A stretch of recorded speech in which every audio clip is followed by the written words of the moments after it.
We all know what a nuzlocke is by now. When a Pokemon faints, it's D-E-D, dead. With a few other rules, of course. But that would have been too simple and easy for someone like me.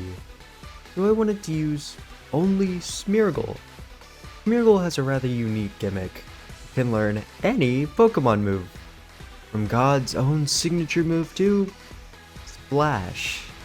But doesn't that sound too good? Wouldn't that run be too easy? No. Smeargle has some of the worst stats of all time.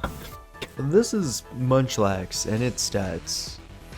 By the way, this is a baby Pokemon. It'll take some of the best moves in the series to make this challenge remotely doable. Now that we got the goal, we need to go over my rules. Rule 1. Of course, if a Smeargle faints, it's gone forever. Rule 2. I only get new Smeargle after beating the tutorial, each gym, each Team Starbase, and each Titan battle. And finally, Rule 3. Each Smeargle must have unique moves. Besides Sketch, obviously. So I stream this stuff on twitch.tv/goblinupstairs. Attempt 1. The Smeargle lock starts with a mad dash to actually get to the point where I can trade in my first set of Smeargle. But before I know it, I have the first 3 champions of Smeargle kind. Picasso, Bob Ross, and Bach. All level 1 with infinite possibilities. But I have a confession. Smeargle can't learn every move. In fact, it can only learn one. Sketch. But Sketch permanently copies whatever move the opposing Pokemon uses, so in theory I can get any move in the entire game. I just have to go on a tedious journey to find and acquire the moves I want. For context, it took 30 minutes to get my first attacking move, Tackle.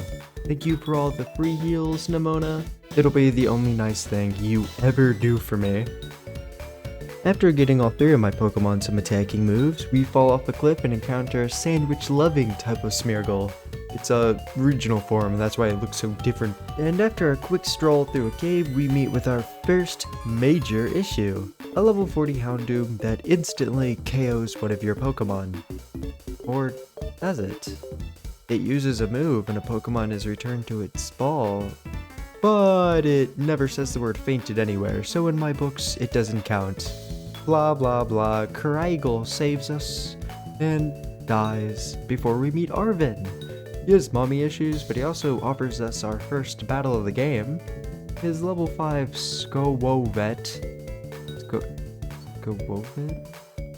Squirrel doesn't really cause any actual concern, but it has the move Bite. So we can show off the most important part of doing battles, gaining new moves. I forgot to relearn Sketch on any of my Pokemon. Also, why is Smeargle so freaking zesty in the background? With Arvin defeated, I showed off the reason I picked Scarlet and Violet to do this challenge. Unlike previous generations where relearning a move required a heart scale, here we just need to open a menu and click a few buttons to acquire Sketch. Now let's join together to admire the completely beautiful 460p landscape and the half-rendered school. Never change, Paldea. We have a new objective, get to that gorgeous school, but then it happened. The first pneumonia battle. I was confident, but that confidence shattered when she revealed the move Workup on her Quaxley. She boosted her attack stats and brought Bob Ross and Picasso to an unexpected early end. But Bach had Struggle Bug, and with its ability to lower special attack, we began to turn the tides.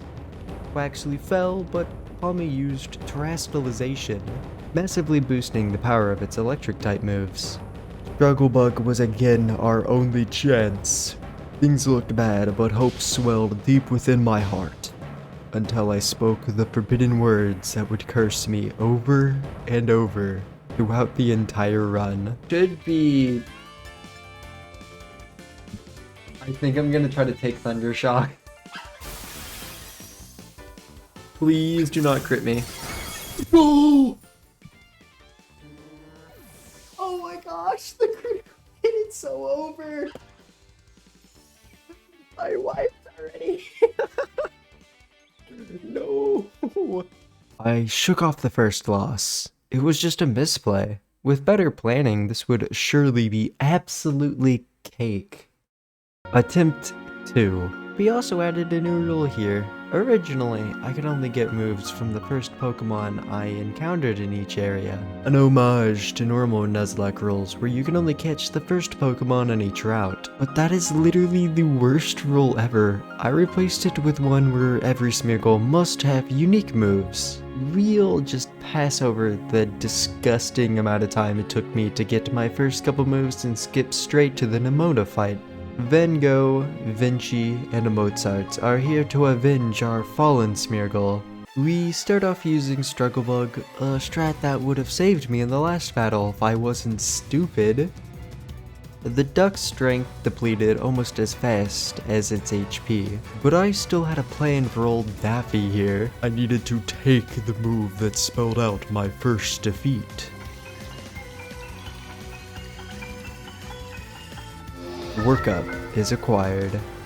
Now, with no use left for Quaxley, we beat it down and moved on to Pommy. Struggle Bug is the play again, and after an embarrassing amount of time, we finally beat her and get to move on. Welcome to Mesagoza, home of the school. While walking up to said school, we stumble across a bunch of weird kids in matching costumes harassing a girl. Personally, I wouldn't ignore a potential friend in danger, so I had to beat up these Team Star grunts. But as I prepped for fisticuffs, they challenged me to a Pokemon battle. The battle was far from difficult, but they had a surprise after I won. A second battle. But this time I was granted a new tool. Crystallization. This is a once per battle gimmick that grants the ability to either change your type, which can give you different resistances and stabs, same type attack boost, or gain an additional power boost to moves of your standard type. For most of this challenge, that just means I can increase the damage my normal type moves can do. And to demonstrate, goodbye! After being trapped in the school for countless eons, I finally escaped, with all 3 main objectives of the game. Gym battles aren't the only path to take. To truly beat this game, you will also have to knock out Titan Pokemon that are almost as large as your mother, and solo entire bases of Team Star Grunts who attack you all at once. And if you make it through all of that, you have a one-on-one battle with a car. And now we have been freed and unlock access to all of Paldea, and by beating the tutorial, we have earned the first of many additional Smeargle. I named this one after a great friend of mine, Chris, who does all of my channel art. Welcome to the team, my friend. I can tell nothing bad will happen to you. Together we take a trip to Cortondo Town. Our goal in the city is to beat its gym leader, Katie.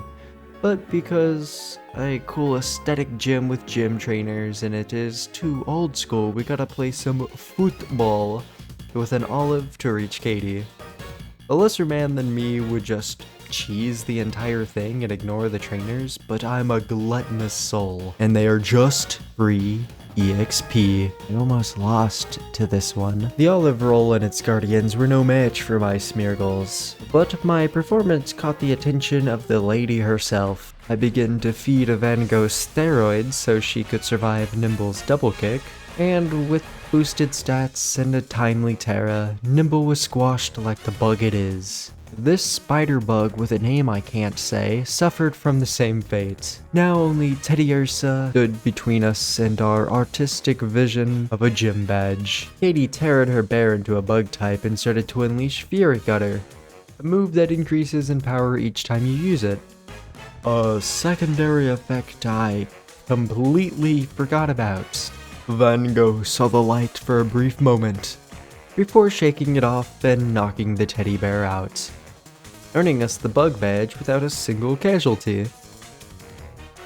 Now, with a new friend named Mike, we move on to a giant burger-shaped crab, who got a little bit too high on his own supply. And now we have to take that supply. After Vinci effortlessly crushed the crab once, it fled in terror to its cave to munch on some more herba mystica. But unfortunately, our X-steroids are much stronger than the crab's plant. And with Arvin's help, Vinci turned it into clam chowder, earning us a Smeargle upgrade and another badge. Skipping ahead to Artisan and completing its much easier gym test of gathering Sunflora, we earn the right to battle the grass-type gym leader Brassius. The battle starts with Vinci once again. After empowering herself with the very move that ended our first attempt, and spamming full heals to wake up from Petilil's endless sleep powders, Vinci readied herself for another clean sweep. Petilil and Smoliv fell instantly, leaving Brassius's final hope being Pseudo-Wudo,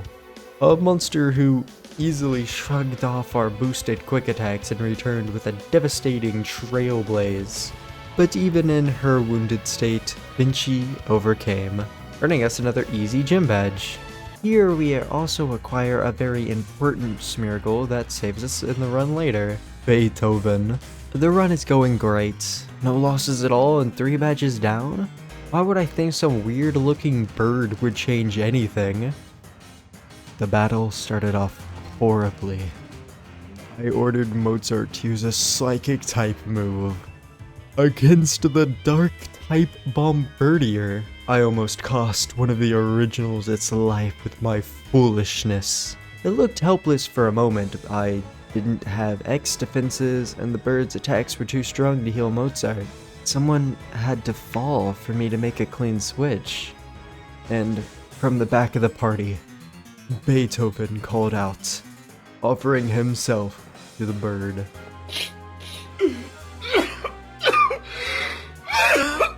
With Beethoven's sacrifice, Vinci entered the field to start dealing massive damage, and with a rock throw miss and a following Vinci crit, I knew that even after giving his life, Beethoven still smiled down at us. Vinci managed to beat the bird, but it left her weak, and without an opportunity to heal in between phases or even rearrange our party, the hurt Mozart returned to the field. 1 Smeargle gone and 2 wounded, things still looked pretty bad.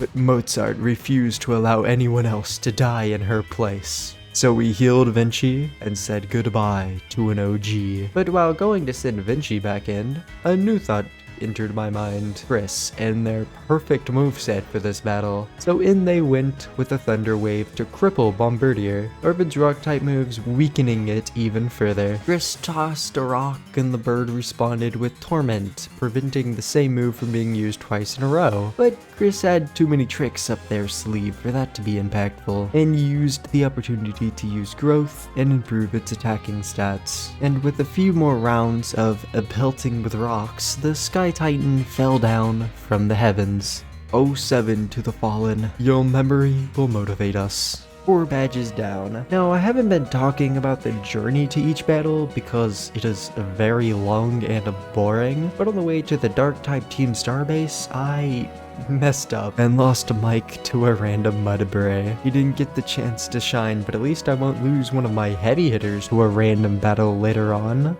And with that thought in your mind, we storm Sagan Base and easily beat the 30 wimpy dark types to draw the boss out of hiding. Chris leads the charge and ingests a fairly large amount of vitamins, and then just spams double kick.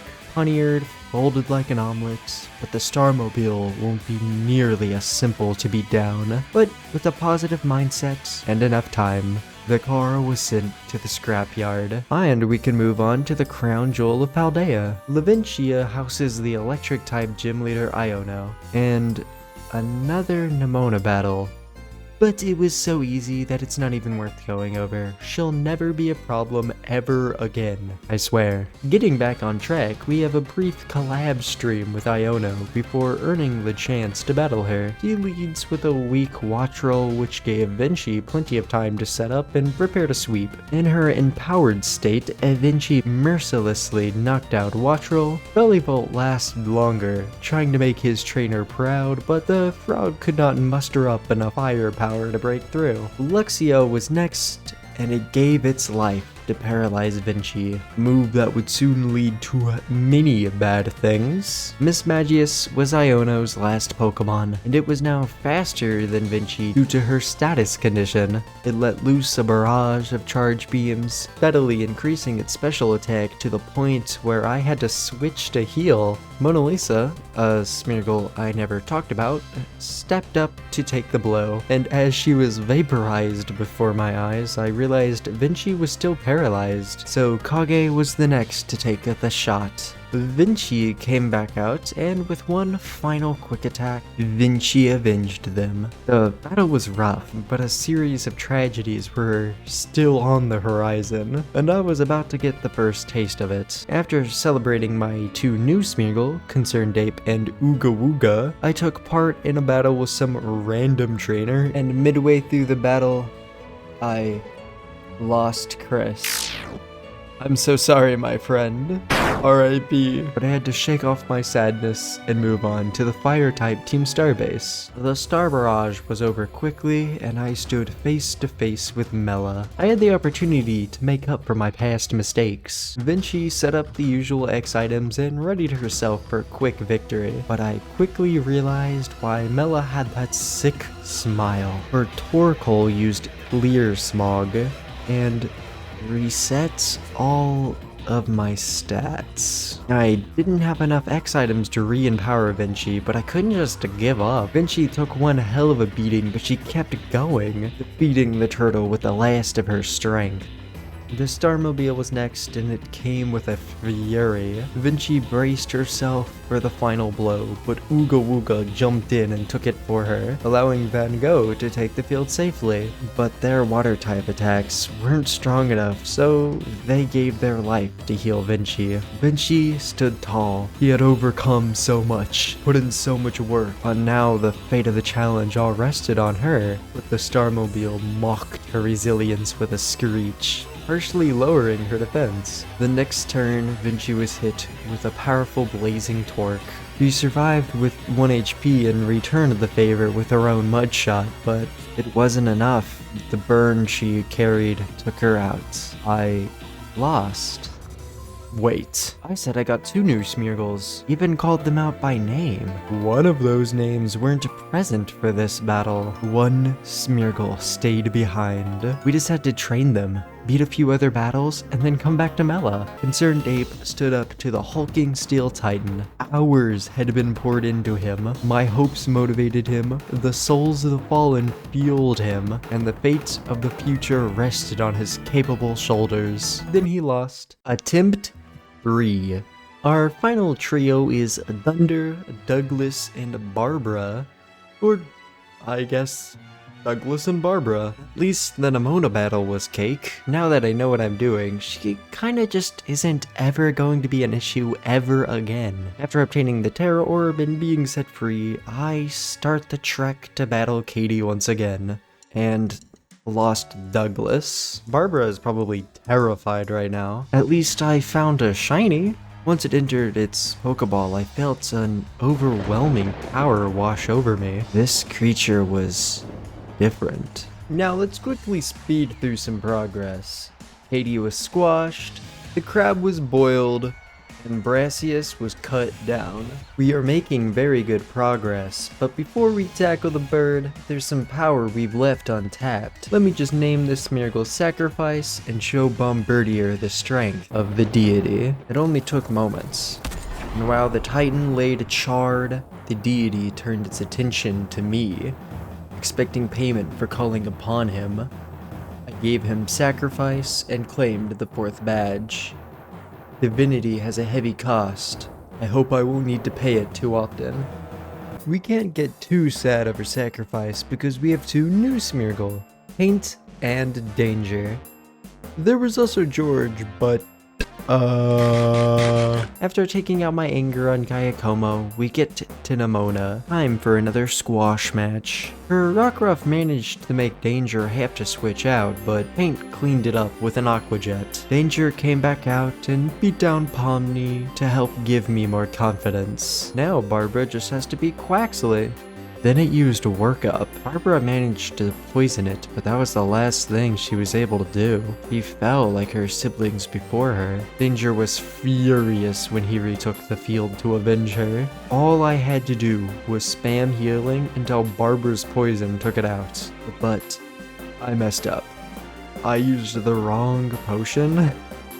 Victory was so close, and I let another Smeargle fall for no reason. Paint finished it off, but we left licking our wounds. After that fiasco, I would again mess up. I had more Smeargle I could hatch, but I just wanted to get Iono out of the way. Paint didn't survive the gym test. Maybe she was too demotivated to keep going, but I think it's over now. As I packed up to leave, a familiar aura washed over me. And despite being an electric type himself, his normal type moves overwhelmed everything Iono tried to use. Wattrel, Bellybolt, Luxio, even mighty Mismagius all crumbled under the immense power of the sheep Smeargle. A Smeargle egg was sent to the graveyard to appease the god and justify the use of its power, but we haven't hatched any in a while, so even with that loss we added Knuckle and Bulwark to the team. Unfortunately they can't rematch Mela just yet, we need at least 3 Smeargle to even enter the base, so Earthworm the Steel Titan would have to suffice. And as if it was like an omen, we found another shiny while training. Welcome to the team, Smeargle. Back on topic though, Earthworm burst out of the ground with a roar. He thought he was something. Well, that'll change soon. With Knuckles' powerful fighting type moves on my side, Earthworm's tough steel body soon became dented as its health shrank. Even in its second phase, it was so weak that I decided to knock out Arven's helper and take the worm on alone. Soon after, we took our first new badge, and more importantly, a third Smeargle. Genji, named by chat request. I hope I can use him more efficiently here than in Overwatch. The 3 Smeargle are required to take on Mela. 3 Smeargle were defeated by her before. I won't let her devilish flames burn another of my babies. Her frickin' Torkoal still had powerful and annoying moves, so I had to stall out all of its moves to be safe. After like 15 minutes, it finally ran out of flame orbs, and Genji was able to throw enough rocks to beat the dumb turtle and start the battle with the Starmobile. Bulwark tagged in and threw a tantrum. A stomping tantrum. A lot of water pulses and stomping tantrums were used, but eventually her fire was burnt out, and we beat her. It wasn't a quick and easy battle like I hoped, but we won deathless, and that's what's important in a run like this. It's time for quite the mood shift. This is no longer fair fights. It's an uphill climb for every single inch I need, and to prove our fragility, Bulwark, while trying to get a new move to help us with the next gym, was completely overwhelmed, and our team lost its shield. Knuckle was devastated, but Genji took up his position and claimed Giga Drain. Things looked bad. Like, really bad, but giving up is not the Smeargle way. They've been defying odds since 2000. Genji was amped up for his battle against the water-type gym leader Kofu, and after a little bit of not gambling, we stood before him. It doesn't take any sort of creative vision to see the outcome of this battle. Veluza was the first of Kofu's seafood platter, and in theory it is the most intimidating. With 2 moves with boosted chances to crit, our X defenses wouldn't be enough to protect Genji. He just had to break through as quick as possible, and like my hero, he avoided getting crit. Wug Trio wasn't nearly as interesting. Genji packed an assault vest just for the encounter, and with the boosted special defense, Wug Trio was powerless to change its fate. Everything looked perfect. The scene was set for a clean victory, but an issue emerged from Kofu's Pokeball. Crabominable didn't care about stat increases. His moves hit like a crashing wave.